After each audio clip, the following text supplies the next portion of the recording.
Jain friends. तो आज आपका यानी चौथा लेक्चर्स में प्रवेश कर रहे हैं और ये लेक्चर्स जो है ना आपकी यानी बाई और इसका संगठन के बारे में होगा पढ़ाई। लेकिन हम कुछ आपको क्वेश्चंस मैंने छोड़े थे पूरा करने के लिए, तो अगर पूरा जो नहीं किए होंगे, ठीक ना, जो कर लिए होंगे तो हालांकि पहली बात, जो आप कोई भी एग्जामिनेशंस को तैयारी कर रहे हैं उनमें आपको एक्स्ट्रा मांग होगी मेरे पढ़ाने के अतिरिक्त, और जो एक्स्ट्रा कर देगा तो उनका सिलेक्शंस वाकई में होगा, पहली बात। और दूसरी बात, जो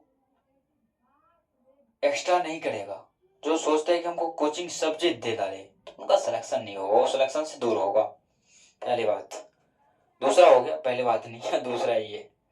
तो इनका जो सिलेक्शन के पहला पैटर्न जो मैंने आपको दिखाया था, वो पैटर्न बस यही था कि यहाँ पे छोटी छोटी ज्योग्राफी होती है, और जब हम 11th में इनसे विस्तार पढ़ेंगे, ऐसा नहीं है कि आपको हम छोड़ेंगे जब, यानी कि यहाँ पे वर्ल्ड ज्योग्राफी जब आपकी, हालांकि वर्ल्ड ज्योग्राफी तो नहीं पढ़ा सकते हैं, कारण ये है कि वो आपका जैसे एक किताब का नाम है शायद डीडी बसु, पता नहीं होगा कि नहीं होगा, पता नहीं, हमको नहीं है उतना। तो वो उनका अपना वर्ल्ड ज्योग्राफी है उनका, समझे। तो वर्ल्ड ज्योग्राफी की यहाँ पे बात नहीं होगी शायद, अगर कुछ पोर्शंस आपको 11th 12th में देखने की नजर आती है तो वहां से हम कवर करेंगे, अन्यथा नहीं तो नॉर्मली अपना चलते रहेंगे, उनमें कोई दिक्कत की बात नहीं है। लेकिन हाँ, लेकिन हम यहाँ से आपको कुछ पठार के बारे में मैंने आपको दिखाया था कि यहाँ पे जो ये ये आपको पठार जो दिख रहे हैं महाद्वीपीय, इनका जो आप इनकी इनमें जो उदाहरण देखेंगे, यहाँ दक्कन का पठार है, ठीक ना। दक्कन का पठार यानी पर्वतीय पठार जो होता है अपना, दक्कन का पठार होता है, ठीक ना। और कारण ये है कि ये पर्वत से दूर होते हैं, ठीक ना। कारण है कि ये जो होता है ना, ये आंतरिक पृथ्वी के आंतरिक हलचलों से निर्माण होता है पठार, और वो जो होता है आपका टकराव, जैसे कुछ भी टकराव से अपना निर्माण होता है, जैसे उल्कापिंड के टकराव, ये इनके टकराव से कुछ भी अपना निर्माण होता है, ठीक ना। और ये पर्वत से दूर भी होता है। और इनका जो है आपका, उसके बाद ग्रीनलैंड का पठार देख रहे हैं, इनमें पठार का नाम लिखते जाइएगा, इनमें दो होगा, दक्कन का पठार और ग्रीनलैंड का पठार। और उनके बाद जो है आपका अंटार्कटिका पठार जो होता है आपका, उनके। और आपकी जो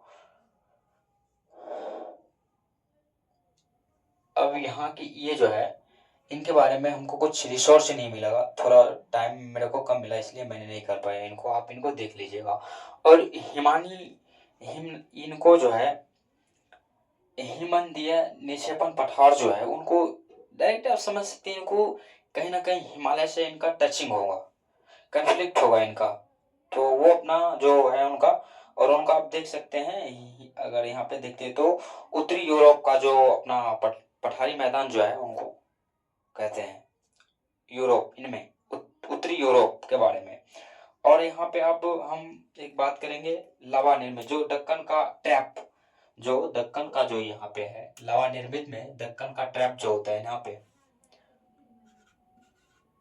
दक्कन का ट्रैप, ठीक, ट्रैप, ये इनका उदाहरण हुआ है आपका। और पहली बात, क्वेश्चंस मार्क, इनके जो ये पठार के जो है ना, पूरे पठार का आप यूटिलिटी इसको पता कीजिएगा। यूटिलिटी वो हम कर रहे हैं, ऐसा नहीं है कि नहीं करेंगे, लेकिन हम आपको यूटिलिटी के बारे में दर्शाना बहुत जरूरी होता है, इनके महत्वपूर्ण। मैं पहले ही बता चुका हूं ना, को आप जिस तरीके से इनको पढ़ रहे हैं, जो चीज आपको लगे उनके यूटिलिटी को पता करो, पहला हमारा क्वेश्चन मार्क यही है। फिर उनकी ज्योग्राफी में पठार का भूमिकाएं क्या होती है, उनको आप डायग्राम के अनुसार समझे, उनको पठार उनकी मैं कुछ कुछ रिसोर्सेस में बताता जा रहा हूँ, उनको करते रहिए।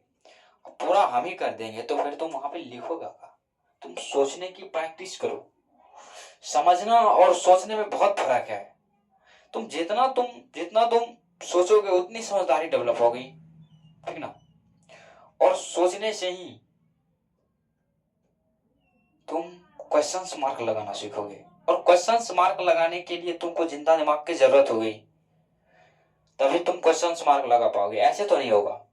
तो यहां से आपको दक्कन ट्रैप जो पठार जो है उनकी, फिर उनके बाद आप कोलंबिया का पठार। अभी हालांकि कोलंबिया नहीं, वो वेनेजुएला का अपना कोई राष्ट्रपति होगा, उनको धमकी दिया है ना वेनेजुएला, तो उनको कुछ किया है, ठीक ना। है वो तो पॉलिटिकल्स है उनका, जब न्यूज़पेपर पे बात करेंगे तो वहां पे काम चलेगी, ठीक ना। अभी ज्योग्राफी पे आइए। तो यहाँ पे कोलंबिया, और कोलंबिया जो है आपका यूएसए में है, ठीक ना, सर्च कीजिएगा उनको, कोई बात नहीं। लेकिन यहाँ पे आपको एक्स्ट्रा करना पड़ेगा। देखो, होमवर्क जो होता है ना, होमवर्क जो देते हैं कोई भी कोचिंग इंस्टीट्यूट की मैं अगर बात करूं उनका, तो होमवर्क मतलब क्या होता है, अपन को डाइजेशन करें, उनकी यूटिलिटी पता करें। हो सकता है मास्टर नहीं बताया होगा, तो आपको जरूरत है ना, आपको ना ये बनना है, उनको क्या दिक्कत है, वो तो पढ़ाए गए। लेकिन जो अपडेटेड होता है क्वेश्चंस के हिसाब से आप उनको करिए। नहीं जरूरत है मत करिए, ऐसा नहीं है कि करना ही सब चीज ठीक ठाक है, नहीं ऐसा नहीं है। आप यूटिलिटी के अनुसार, अपने उपयोगिता के अनुसार देखें उनको, उनको महत्वपूर्ण देखो कि ज्योग्राफी में पठार का क्या रोल है, ठीक। फिर उनसे लाभ क्या होता है, इनको डायग्राम बनाइए पहला। और ज्योग्राफी का रोल इनका क्या है इनमें, और इनको जैसे लैटिट्यूड लॉन्गिट्यूड में मैं बात करूंगा, उनका जो है उनका यूटिलिटी क्या है, उपयोगिताएं क्या है उनकी, वो चीज के बारे में आपको ध्यान रखना है। फिर उनके बाद ज्योग्राफी में उनका रोल क्या है, उनके बारे में आपको ध्यान रखना है, बस इतना ही, उनसे ज्यादा आपको करना नहीं है। और अब हम बात करेंगे अंतर पर्वतीय पठार जो आपका है, यानी कि अंतर पर्वतीय पठार जो है, आनातोलियन आनातोलियन आनातोलियन पठार, ईरानी पठार, ये हो गया आनातोलियन आनातोलियन पठार, ठीक, ईरानी पठार, ये आपका हो गया अंतर पर्वतीय पठार। और इनको हम अर्जेंटीना कुछ ऐसे करके आपको बताए थे, तो आप इनको इमेजिनेशन क्रिएट करिएगा, ठीक ना। और सबको आप पढ़िए मत, उनको इमेजिनेशन करिए, ठीक ना। आप पढ़े बहुत, लेकिन आपको पिक्चराइज क्रिएट करने के लिए कोई डाउनलोड नहीं किया होगा, मैं वो डाउनलोड करवा देता हूँ आपको, बस यही है, और उनके बाद कुछ है ही नहीं है।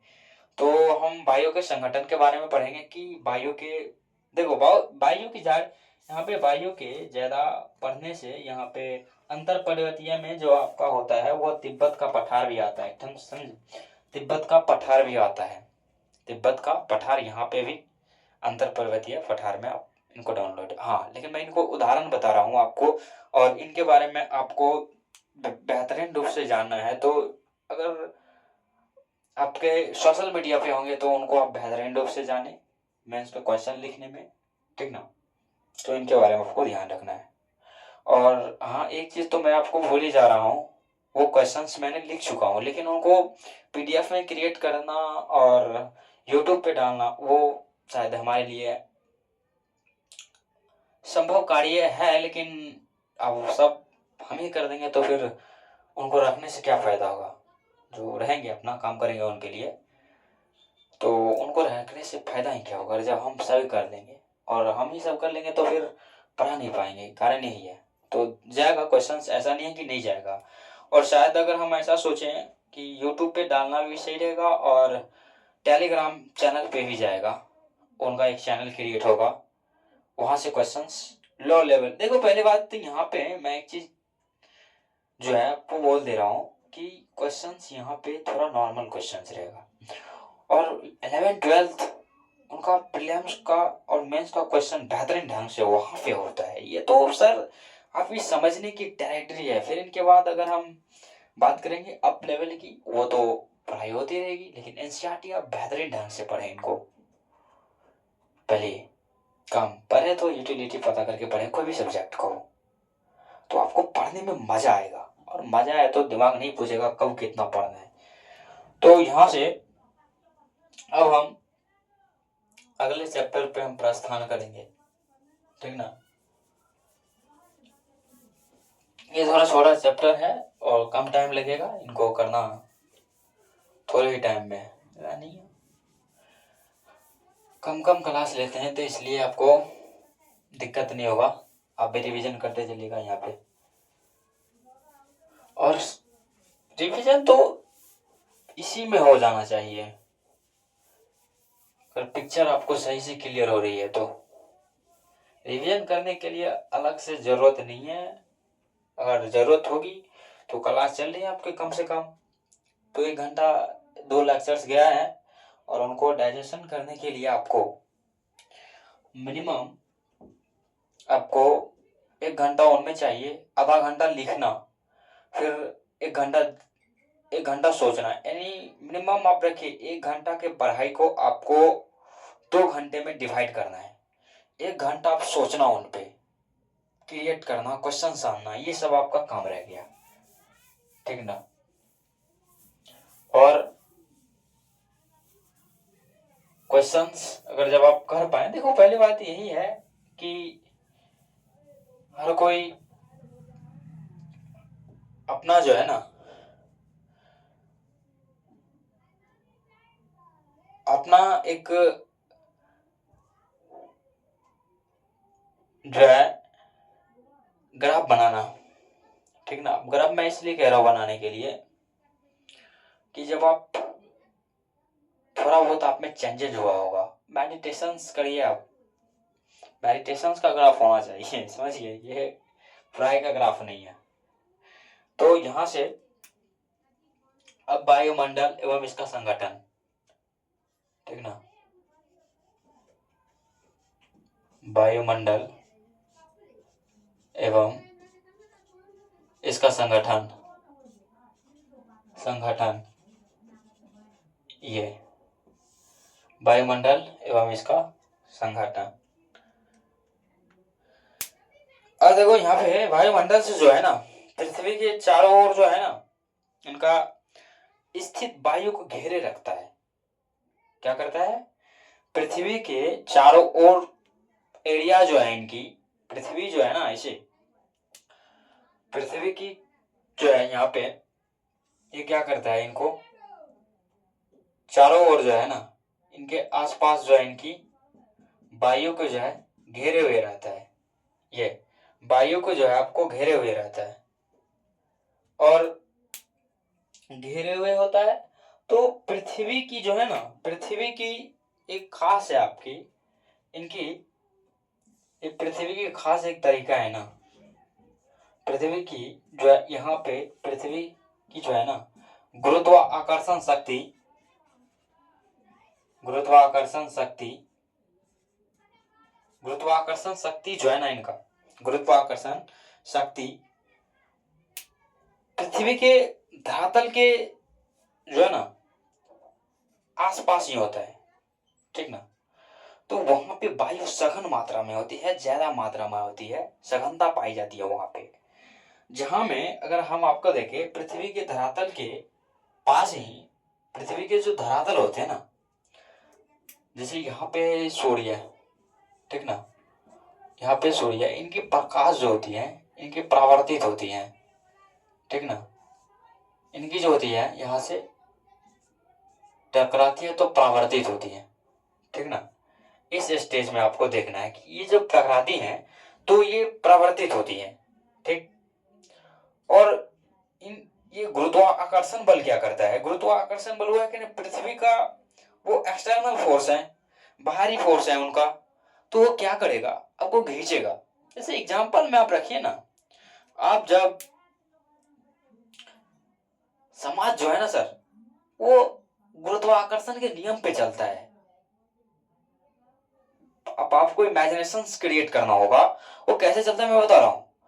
जब आप इंक्रीज करेंगे अपनी यूटिलिटी उपयोगिता के लिए, आप जब इंक्रीज करेंगे यानी जब ऊंचाइयों को पहुंचेंगे, ऊंचाइयों को छुएंगे, तो खींचेगा आपको, उधर जा भाई।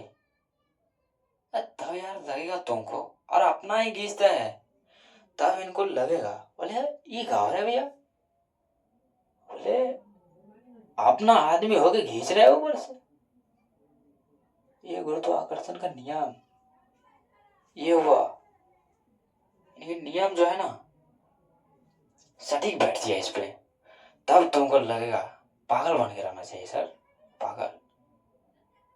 अब देखो पहली बात, अगर तुम पागल बन के रहते हो ना, तुमको कोई छेड़ता नहीं है, वो पागल बन के रहो, शुद्ध पागल। नहीं रहे तो तुम्हारा समाज तो ऐसे ही कह रहा है कि तुम, और सोचता भी है कि वो छोटे घर के है ना, बड़ी बड़ी बातें मत किया करो, दर्द होता है यहाँ सीना में। एग्जाम्पल में छत्रपति शिवाजी, उनको दर्द हो रहा है, पूरा सामान्य घर के लड़का है वो, छत्रपति शिवाजी, औरंगजेब को बहुत दर्द हो रहा है। जी हाँ, मतलब इंडिपेंडेंस, महाराष्ट्र, मराठा स्वराज, इंडिपेंडेंस खड़ा कर रहे हैं वो। बोले लड़ना है हम के लिए, जब लड़ेंगे हम ही, मरेंगे हम ही, तो फायदा उनको काहे होगा, हम फायदा रखेंगे। तो सर जब आप लड़ाई के युद्ध में होते हैं ना, तो जब युद्ध में होते हैं ना, तो अपने आप को ना कभी भी, जब युद्ध के क्षेत्र में हो आप, युद्ध के क्षेत्र में हो ना, तब अपने आप को जो है बचा के रखो, समझे। मतलब इनको जो है ना दिखाना नहीं है यहाँ पे, तुम दिखाए तो गए, दिखाना है ही नहीं। जब तुम युद्ध के स्थिति में हो, जब जिन्हीं संकट में ना पड़ो तो उलझना मत, उलझे तो गए तुम। ये एक प्यारा सा नियम है सर, युद्ध का एक प्यारा सा नियम है कि आप किसी के नजर में ना आए। पढ़ाई युद्ध है सर, नहीं तो सब कर लिए होते हैं। और आईएएस बनना बहुत बड़ी चुनौतीपूर्ण है सर, उनका इतना चुनौतीपूर्ण है जो आप करीब नहीं कर सकते उनको, उनको करीब लाना इतना है नहीं है, सब फेसेस कर लेते हैं सब, अगर वैसी चुनौती नहीं होती है। तो युद्ध का नियम ही है पहला कि आप दिखाओ मत, और कुछ भी उनमें से दो चीज है, पढ़ाई और ध्यान, इनको सो करके करना ही नहीं। ये मैंने गुरु जी हमारे बोलते हैं, मत करना ये चीज। पढ़ाई एक ऐसी प्रक्रिया है ना, और ध्यान एक ऐसी प्रक्रिया है, जब दोनों पैरेलली मिलते हैं ना, पैरेलली, तो उनमें पढ़ाई की जो होती है ना क्वालिटी बदल जाती है सर, क्वालिटी। और जब क्वालिटी बदलेगी तो मजा आएगा इनमें, और मजा आने का बस एक ही कारण है कि मन स्टॉप हो जाता है। जब आप सांस को देखे, सांस को पकड़ना चुनौतीपूर्ण है, नहीं तो सब कर लिए होते, सब सब महावीर पैदा होते, सब महावीर को समझ में आ गया ना।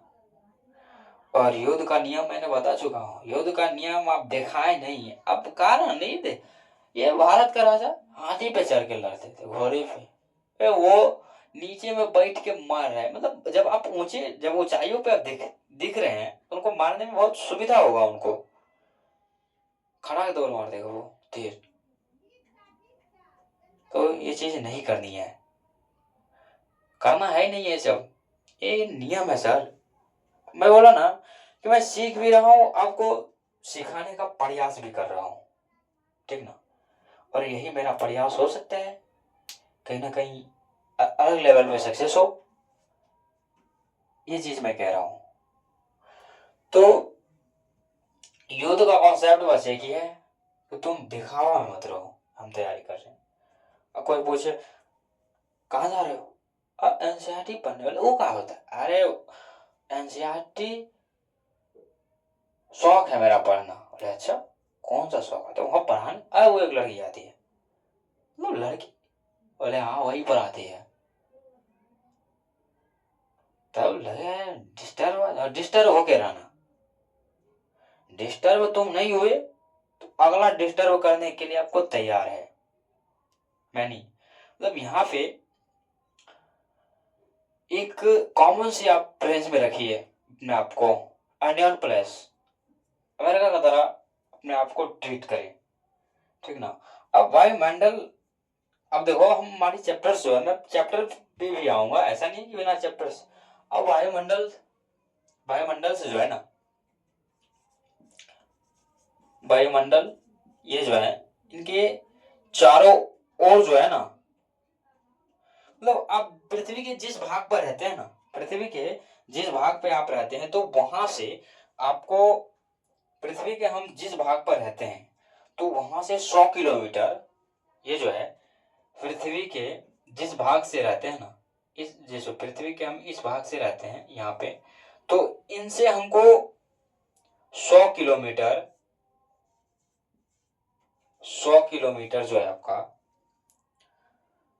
100 किलोमीटर ऊपर जो है ना वायु पाई जाती है। 100 किलोमीटर जो है वायु पाई जाती है, ठीक ना, वायु पाई जाती है। क्या करती है? वायु पाई जाती है। अब वायु पाई जाती है तो उनसे क्या होगा? देखो वायु, हाँ, तो वायु पाई जाती है 100 किलोमीटर जहां से हम रहते हैं, पृथ्वी पे रहते हैं, स्थल पे रहते हैं, तो वहां से 100 किलोमीटर जो है आपका ऊपर वायु पाया जाता है, उन्हीं को हम वायुमंडल कहते हैं, ठीक, वायुमंडल कहते हैं। और हाँ, लेकिन यहां से अब सबसे मोस्ट इंपॉर्टेंट जो आपको दिखेगा, पृथ्वी जब अपने अक्ष पर जो है ना, पृथ्वी जो है अक्ष पर ये जब घूमती है ना,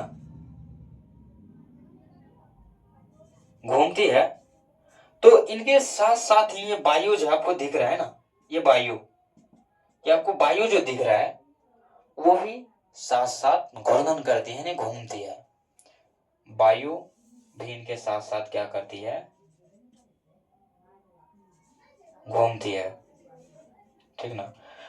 ये हो गया आपका। अब हमें वायुमंडल में नाइट्रोजन का कितना परसेंट है उनकी आप चार्ट बनाना है। और अब गैस किसको कितना के लिए जरूरत है, एक मैं बताऊंगा। प्रकाश संश्लेषण जो है ऑक्सीजन को, कार्बन डाइऑक्साइड, हाइड्रोजन, ये सब उनके लिए आवश्यकता है। और प्रकाश संश्लेषण तुम्हारे लिए आवश्यकता है। कनेक्ट, कनेक्ट करो। प्रकाश संश्लेषण आप डायरेक्ट इमेज होगा पेड़ पौधा, डायरेक्ट इमेज, इमेज क्लियर होना चाहिए आपको। इमेज देखो, मेरा पढ़ाई का मतलब, मूल ही उद्देश्य है कि पढ़ो, क्योंकि समझना है, सीखना भी है, सीखने के बाद समझना है, और समझो क्योंकि उन्नति करना है, ठीक ना। उन्नति, और उन्नति ही करना है, और कुछ करना ही नहीं है, ठीक ना, उन्नति करना है। अब उन्नति जब आप करेंगे तो पढ़ाई की बदौलत ही करेंगे।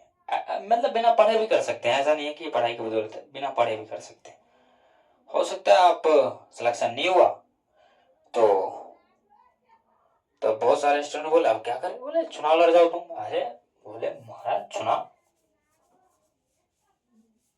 आप ये क्या बोल रहे हैं? बोले यही तो बोलना है, जब तुम 2-3 बार प्री क्वालिफाई करोगे, मेंस क्वालिफाई करोगे, मान के चलो इंटरव्यू वहां पे आप क्वालिफाई ना करें वो अलग बात है, लेकिन जब आप मेंस प्री क्वालिफाई करेंगे तो कुछ सोचने को तो डेवलप होगा यार, और तुम्हारी सोचने की वो तार्किक क्षमता और बढ़ेगी।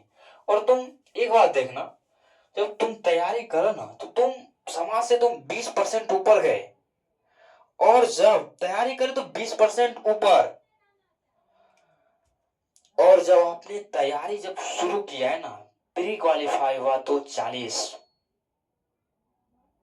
अब जब मेंस तुम क्लियर करोगे, मेंस के बाद 80, और जब इंटरव्यू क्लियर हुआ तब तो असामान्य। ये होता है तुम्हारा सोचने की पर्सपेक्टिव, किस तरह तुम सोचते हो। किस तरह तुम्हारी सोच किसको पॉजिटिव व्यक्तियों को रखता है। देखो पर्सपेक्टिव बहुत इंपॉर्टेंट रखता है उनमें।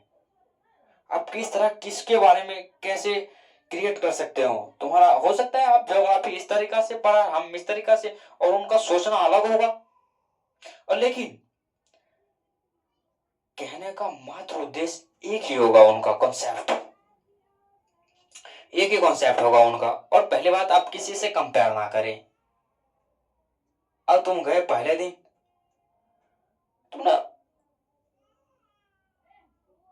जीएस की कोचिंग ज्वाइन की पहले, और तुम दूसरे यहाँ गया, बोला हम तो साथ साथ एमबीए कर लेते हैं। बोले वो क्या है? बोले सर से ऑप्शन भी तो रखना है, बैकअप। अरे बाबूजी, जब तुम शादी करोगे तो अपने शादी से भी कर देना, ऑप्शनल रखना, कहो पहले वाले भाग ना जाए। और सब बात में अपने पिताजी को मत घसीटो, पापा कहे थे। ओ फलान वाली नहीं, ओ राजू वाली कॉन्सेप्ट नहीं लानी है यहाँ पे। चार चार मॉडल है उनका, रेंचो मॉडल खतरनाक जो आपको मैंने बताया था। सिंप्लीफिकेशंस जो होते हैं ना, सिंप्लीफिकेशंस करना है आपको। ऐसा नहीं कि बिना सिंप्लीफिकेशंस के आप अप्लाई करते जाओगे, ऐसा नहीं है। और अब हम बात करेंगे यहाँ से उनके वायुमंडल के संगठन जो होते हैं, उनका गैसों का निर्माण कैसे हो, गैस विस्तृत करते हैं, ऑक्सीजन कितना परसेंट है, उनके बारे में हमको चर्चा करना इम्पोर्टेंस होती है। तो यहाँ से अब संगठन के बारे में हमको देखना है, इनके बारे में हमको फाइंड आउट करनी है। तो यहाँ से आप यहाँ एक चीज कॉमन से यहाँ पे देखिएगा, नाइट्रोजन हम खाली आपको संकेत दे देते हैं, वो 78.3% मिलेंगे, और ऑक्सीजन 20.99%, इनको 21% भी कहा जाता है। और ऑक्सीजन के बाद आपका हो गया कार्बन डाइऑक्साइड CO2, वो आपको दिखेगा 0.03%, ठीक।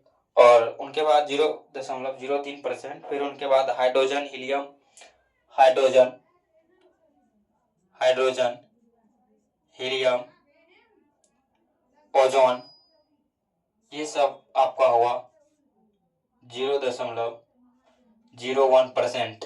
0.01%। कार्बन डाइऑक्साइड, ऑक्सीजन के बारे में हमको बताया था, हाँ नाइट्रोजन, ये सब हो गया।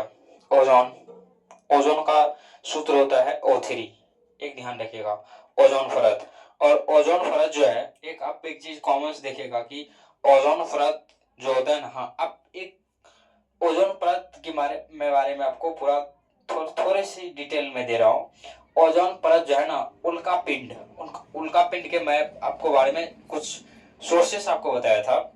उल्का पिंड जो होता है ना, वो आपको क्या करता है, वो हमारी रक्षा करता है। किससे? ओजोन गैस जो होता है ना, ओजोन, उनसे। तो आप एक नोट पॉइंट में बनाइएगा, नोट पॉइंट में कि संघनन क्या है। नोट पॉइंट में संघनन लिख के आप डैश मारिए उनको, संघनन क्या है। तो आप संघनन में आप क्या करेंगे कि यह वह प्रक्रिया है जिसमें जलवाष्प में जो सूक्ष्म कण होते हैं, जलवाष्प के सूक्ष्म कण, जैसे आप इमेजिनेशन करिए, जैसे आपको चावल जैसे आप काम करते हैं, वो अधिकतर तो लड़कियां वो चीज इमेजिनेशन कर सकते हैं, लड़के भी कर सकते हैं, ऐसा नहीं है कि नहीं करेंगे। तो हाँ आप एक चीज देखिएगा, जब आपको गर्म खाना, वो आप इमेजिनेशन करिए, जब गर्म खाना जो उनका वाष्प होता है, उनमें ऊपर से छोटे छोटे कण होते हैं, ठीक ना, उनके आसपास जो है, मतलब मतलब जो उनका है पाया होता है और एकत्रित होता है वहीं पे, और एकत्रित होने के बाद जो है उनमें वर्षा होती है, ठीक है ना, वर्षण होती है, वही हमारा संघनन कहलाता है, ठीक ना। तो आप उनको लिख लीजिएगा, ज्यादा लिखने की जरूरत नहीं है। अब यहां से हम बात करेंगे, एक नोट पॉइंट आप और लिखिएगा, ठीक, कि ग्रीन हाउस क्या है, ठीक, ग्रीन हाउस क्या है, ग्रीन हाउस जो है कार्बन का वाई, सॉरी, क्लोरो वाय और क्लोरो कार्बन आदि को ग्रीन हाउस कहते हैं। और इनका जो है वायुमंडल में फैलकर जो होती है, फैलती है उनकी, ठीक है, फैलाव होती है और पृथ्वी से विकिरित होती है। और वो ये जो है ना विकिरित मतलब होती है और उष्मा उष्मा को जो है पृथ्वी को अपना, उनको क्या कहते हैं, पृथ्वी पर जो है उनका रोक के रखते हैं उनको। और उनको ही हम ग्रीन हाउस उसी से जो है आपका मतलब पैदा होने की जो सॉरी प्रभाव पैदा करती हैं। तो मैंने आपको क्या लिखाया कि ग्रीन हाउस जो होती है ना, कार्बन क्लोरो वाई और chloro carbon, chloro Y chloro carbon, ये जो है इनकी आदि जो है ना, इनका गैस जो होता है उनको हम ग्रीन हाउस कहते हैं। ठीक, अब ग्रीन हाउस जो हम कहते हैं, और यह जो है ना वायुमंडल में जो होती है, इनकी वायुमंडल में जो होती है इनकी फैलाव होती है। अब जब फैलाव होती है, इनकी फैलाव होती है तो पृथ्वी जो है इनको विकृत करती है, ठीक ना। पृथ्वी क्या करती है, पृथ्वी से विकृत होकर इनको उनके पृथ्वी पर जो है इनकी रोकता है इनको, ठीक ना। उष्मा जो है विकृत होकर जो उष्मा होती है उनमें, उनको क्या करता है, रोकता है, धरातल उनको रोकता है। अब रोकेगा तो उन्हीं को हम ग्रीन हाउस जो है ना, तो उनका प्रभाव जो होता है पैदा करती है। ग्रीन हाउस जो है ना प्रभाव पैदा करती है। अब देखो यहाँ पे क्वेश्चन मार्क लग गया कि सर प्रभाव पैदा करती है ग्रीन हाउस किस पर, और ग्रीन हाउस का हमारे जीवन में यूटिलिटी क्या है सर, ग्रीन हाउस को जीवन में हमारा यूटिलिटी क्या है, उनको आप, ये हमारा क्वेश्चन रह गया, ठीक ना। ये क्वेश्चन है ग्रीन हाउस जो है आपका, उनकी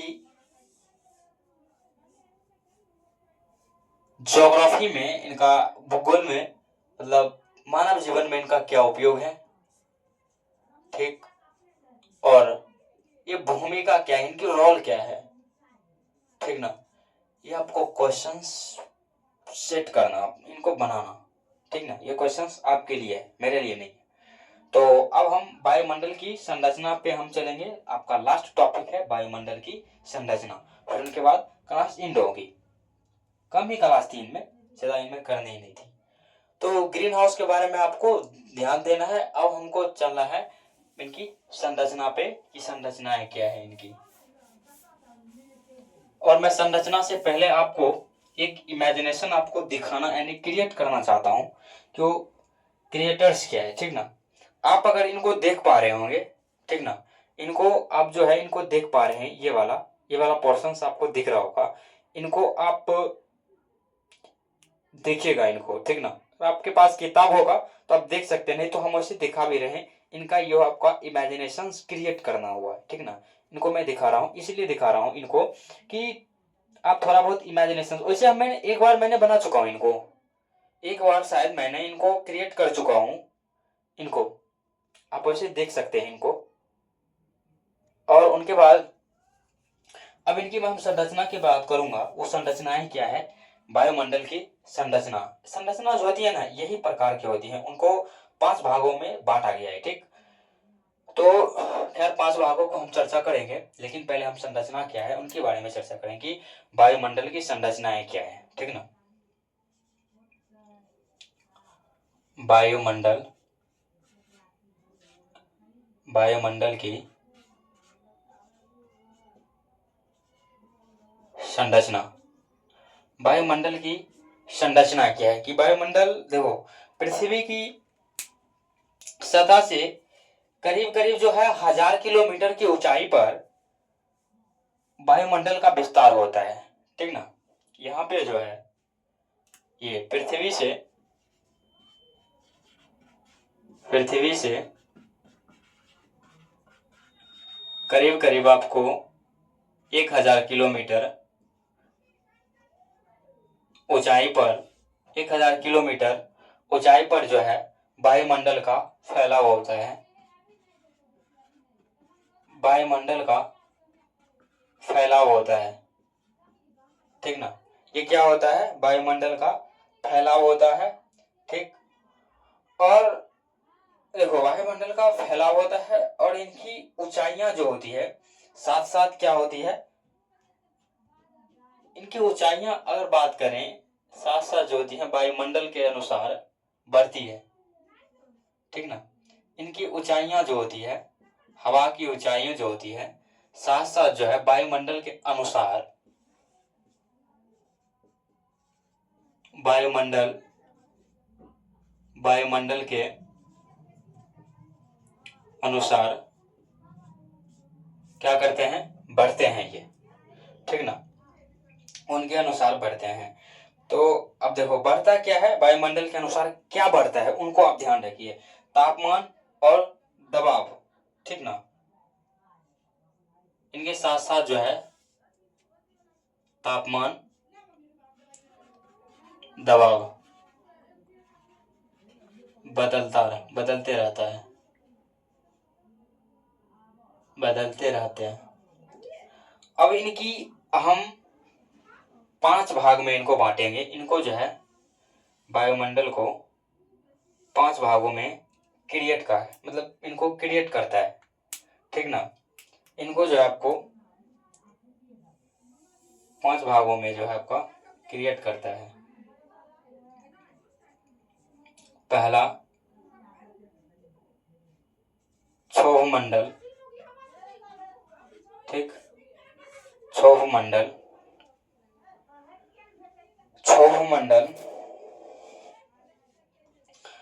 और इसे क्षोभ सीमा भी कहा जाता है, ठीक ना, क्षोभ सीमा, ठीक, इनको क्षोभ सीमा भी कहा जाता है, ठीक नहीं।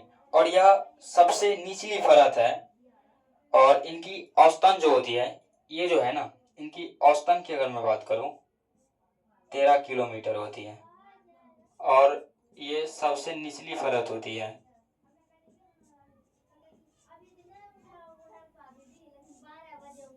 सबसे निचली सबसे निचली जो होती है ये परत है आपकी, और दूसरे परत की मैं बात करूं वो आपका है समताप मंडल, जो इनके निचले परत होते हैं, समताप मंडल। ये जो है आपकी इनकी इनकी 50 किलोमीटर पे होती है, इनकी ऊंचाइयां 50 किलोमीटर होती हैं। और उनके बाद हम मध्य मंडल, यानी ये जो है आपकी मध्य मंडल, मध्य मंडल जो है वो आपका 80 है, 80 किलोमीटर, ठीक। और उनके बाद वायुमंडल जो आपको दिख रहा है, वायुमंडल, और उनके बाद लास्ट जो है आपका पांचवा जो है आपका पांचवा वो है बहिर्मंडल। बहिर्मंडल क्या है, बहिर्मंडल। अब देखो वायुमंडल जो है 80 से 400 होता है, ठीक ना। 80 से क्या होता है, वायुमंडल जो होता है वो उनकी ऊंचाइयां जो होती है 80 से 400 के बीच होती हैं, ठीक ना। अब ये जो होती है 400 से ज्यादा होती है, 1500 उनका अपना क्रिएटिव होता है, ठीक ना। इनका आप जो होता है देख लीजिएगा। और यहीं से बहिर्मंडल से ही इनका यहाँ से आपको क्या होती है, जैसे हीलियम, हाइड्रोजन्स, ये जो है ना आपकी हीलियम, हाइड्रोजन्स, ये है, यही जो है अंतरिक्ष पर क्या करती है, तैरती है, यही गैस, ठीक ना। यही गैस जो है आपको जो है आपका ये गैस जो है यहाँ पे हीलियम, हाइड्रोजन्स, ये क्या है अंतरिक्ष पर क्या करती है, तैर सकती है, क्या करती है, अंतरिक्ष पर तैर सकती है। अंतरिक्ष, वो अंतरिक्ष थोड़ा गलत लिखा हुआ है, अंतरिक्ष पर तैर सकती है, ठीक, ये आपका हो गया कॉमन सा डिफरेंस। ये क्षोभ मंडल को क्षोभ सीमा भी कहा जाता है, जो सबसे निचली परत होती है, ठीक ना। और ये सबसे निचला, हाँ, लेकिन समताप मंडल जो होता है, इन पे इनको ओजोन परत भी कहा जाता है। समताप मंडल जो होता है, ओजोन परत, ओजोन परत कहा जाता है, ठीक ना। इनको मतलब इनसे आसपास ही इनको ओजोन परत होता है, समताप मंडल, ठीक ना। उनके बाद मध्य मंडल, फिर उनके बाद वायुमंडल, फिर उनके बाद ये। आपको इमेजिनेशन क्रिएट करना होगा इनके लिए। मैंने आपको एक बार तो मैंने बता चुका हूँ, ठीक ना। तो यहाँ से अब जो है आपके, और उनके बाद थोड़ा तापमान में इधर उधर अपना टेम्परेचर भी होता है। और यहाँ पे मध्य मंडल जो है ना, और मध्य मंडल का कार्य क्या है, ये हमें उल्कापिंड से बचाव करता है। मध्य मंडल का कार्य जो है इनका, उल्कापिंड से हमें क्या करता है, बचाव करता है, ठीक ना। ये मध्य मंडल का काम है, हमें उल्कापिंड से बचाव करना। अरे यूटिलिटी देख रहे हैं आप, इनको पूजा करना चाहिए, ठीक, इनको। तो यहाँ से आपको क्रिएटिव रखना है, सब चीज को अपना क्रिएटिव ढंग से करना है। जब पिक्चर आपकी क्लियर होगी, और मात्र जब एनसीईआरटी जब आप पढ़ते हैं तो इनको, मैं बार बार इस चीज को बोल रहा हूँ कि जब एनसीईआरटी जब पढ़ते हैं उनमें छोटे छोटे पॉइंट्स होते हैं, जो आपको इजीली आप समझ सकते हैं उनको। तो यहाँ पे पिक्चर बनना चाहिए पीछे, ठीक ना। तो तब लगेगा यार सही में मतलब कुछ है इनमें, क्रिएटिव पॉइंट्स उनका होना चाहिए। क्रिएटिव करना थोड़ा बहुत यहाँ के लिए चुनौतीपूर्ण नहीं हो सकता है, लेकिन मेडिटेशन करिएगा तो आपको हो सकता है। देखो मेडिटेशन मैं इसलिए कह रहा हूँ बार बार कि मेडिटेशन से सर आपका जो है ना, ये मन जो है आपको दो दिशा में भागता है, नशा की तरह, एक नशा। और जब देखो गुरु मिलने से और नहीं मिलने से, ठीक, यहाँ पे नहीं मिला हुआ है, और यहाँ पे जब मिले तो ये नशा जो है ना सर, पढ़ाई में बदलेगा, ठीक। जो आप नशा जो करते हैं उनको पढ़ाई में बदलेगा, आप उनको योग में बदलेगा, सब चीज गुरु मिलने के बाद। और मैं हकीकत में एक चीज कह रहा हूँ कि जिनको वो कहता नहीं कि एक तोता था, तो वो जब एक पंडित पुरोहित होते हैं वो तो पूजा करके निकलते थे, तो वो बोलता है कि राम नाम बोलने से क्या होता है, राम नाम बोलने से मुक्ति होती है। तोता तो मतलब उनका तोता जो था वो बार बार बोलता था पंडित झूठ बोल रहा है। बोले झूठ, बोले हाँ। तो ऐसे ही कम से कम एक महीने तक लगातार सिलसिला चलता रहा है। तो एक दिन उनके जो पुरोहित हुआ करते थे, उनके सीनियर लेवल के, तो उन पुरोहितों से बोला, बोले क्या, बोले कि सर एक तोता है उस महाजन, मतलब उनको, अब जो पंडित जो कहते होंगे उनको अपने समझ सकते हैं अपने रूप में, उनको क्या कहते हैं, जजमान, हाँ। तो उनके यहाँ जाते हैं, तो पूजा कराने के बाद जब हम बोलते हैं राम नाम बोलने से मुक्ति होती है, तो तोता बोलता है झूठ बोलता है। बोले अच्छा, बोले तुम कल जाना पूजा कराने के लिए। तो तोता के बगल में जाके, ऐसी कहानी है वो, तो उनको बोल दिया, बस वो गया, बोले कि अब कल से नहीं बोलेगा ये। और सही में पूजा कराया ये, और जब ये बोला राम नाम बोलने से मुक्ति होती है, तोता कुछ नहीं बोला। तब उनको गया एक पिंजरा में देखा, बोले उल्टे हुए थे, उल्टे पड़े हुए थे। बोले अब क्या होगा, बोले लगता है मर गया ये। बोले मर गया, बोले हाँ। इनको खोल दिया, उड़ के भाग गया। फिर वो पूजा कराते, फिर बोलते थे राम नाम बोलने से मुक्ति होती है, तोता बोलता है झूठ बोलता है ये, गुरु मिलने से मुक्ति होती है। गुरु,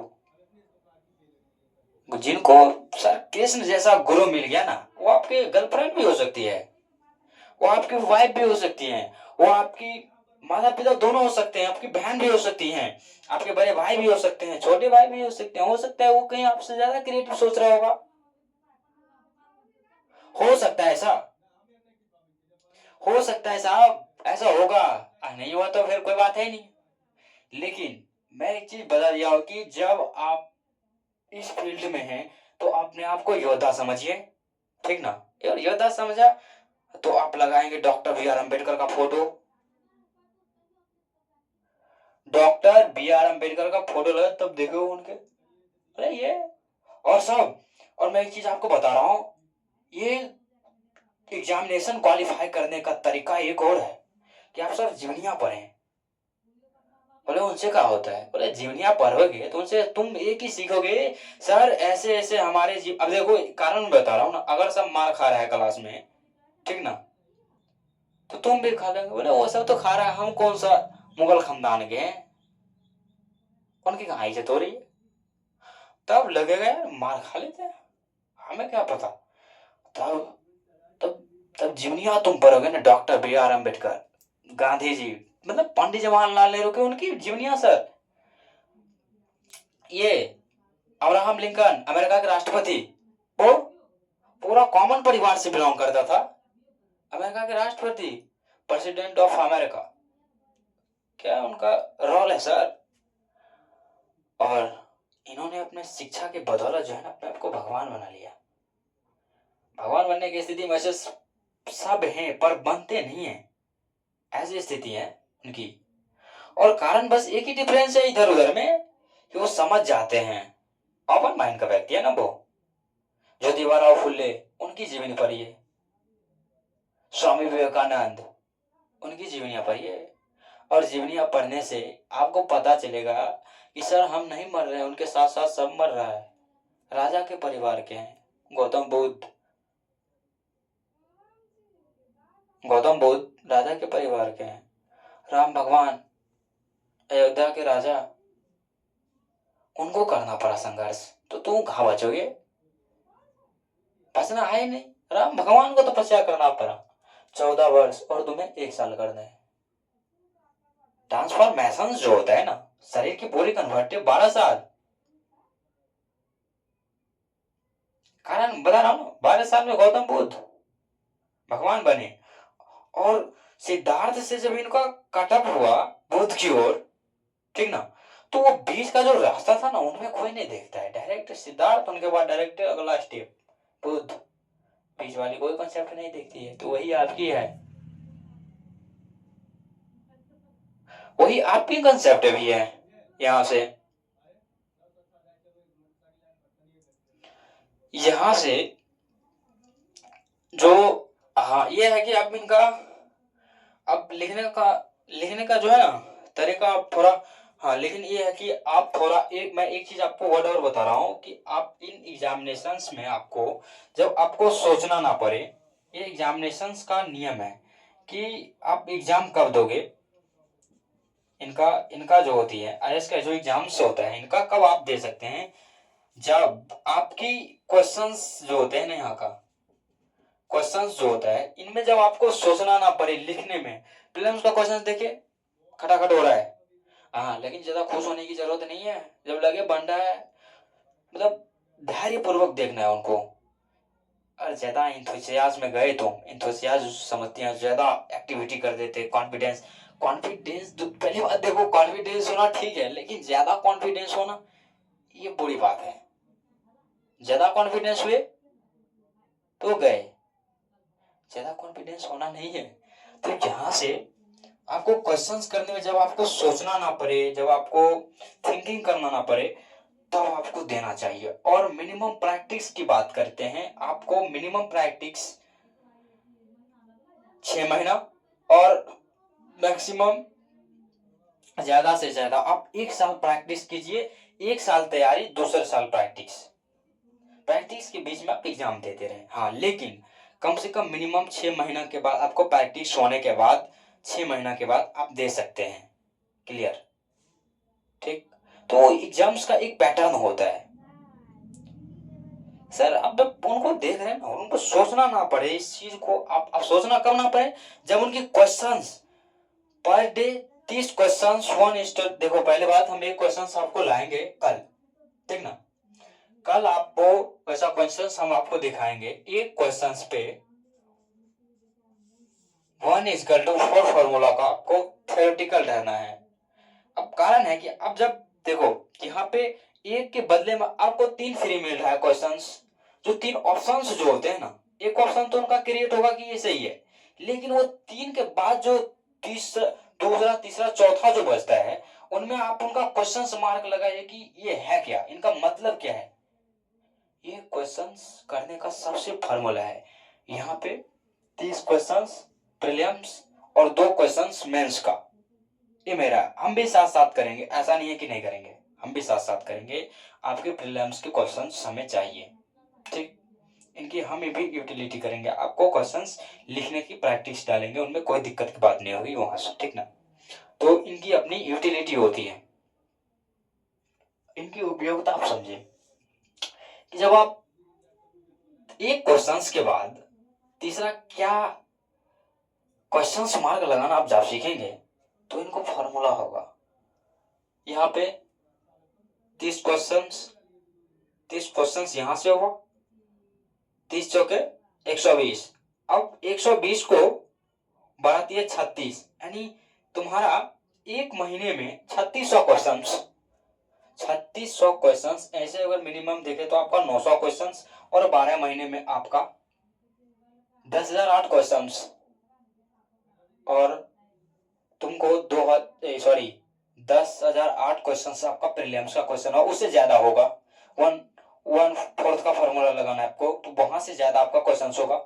और यहाँ का एक और है, और 2 क्वेश्चंस आप करेंगे, 23 दूना 60, 60 12 समझ सकते हैं, 60 12 अब गुना कर सकते हैं इनको, 60 12 का 60 12 जो है आपका जो होगा, यानी 400 सॉरी 400, 60 12 क्वेश्चन 6 दूना 12 यानी 30 12 हो गया आपका 0, 6 दूना 12, यहाँ पे 0, 720 क्वेश्चंस। जब 720 क्वेश्चंस आप मेंस का और इनका उतना क्वेश्चंस आप करेंगे तो आप समझ सकते हैं, सोचना नहीं पड़ेगा, बस इस स्थिति में आपको एग्जाम देना है।